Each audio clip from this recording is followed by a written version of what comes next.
Sometimes when I'm eating meals with other people, I'll notice someone who seems to enjoy the second helping of food almost more than the first. It's almost as if they rush through the first plate with the sole purpose of going back to pile it on all over again. I'm not sure what this stems from. Maybe they grew up in a large family and had to grab their food before someone else did. Or maybe, since they've started to fill up a little bit, they eat more slowly the second time around and enjoy it more. But when a double dose of calories is at stake, taking second helpings might be a habit worth breaking. It might help to pretend you're in a restaurant where, with few exceptions, there are no refills. But if that doesn't work, here are some tips that help you avoid that extra helping without a second thought.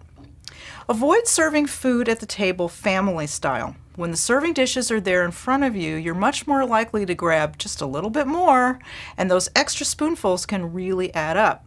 Instead, dish out portions in the kitchen. That way, even if you are tempted to grab another plateful, you'll have to get out of your chair first, which might make you stop and think twice. Put away the extra food right away. After everyone's been served, set aside a portion for the next day's lunch or stash leftovers in the freezer. Eat in courses. For one thing, it will slow you down and help you savor your food and help you enjoy your meal from the first bite to the last. If you have your salad or vegetable first, you'll start to fill up on relatively few calories, and then you can move on to your entree.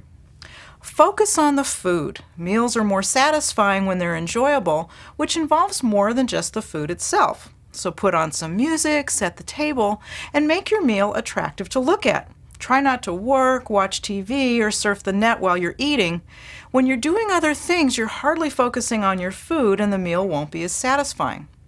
Some people try to beat the problem by dishing up only half their usual portion so they can still go back for seconds without overeating.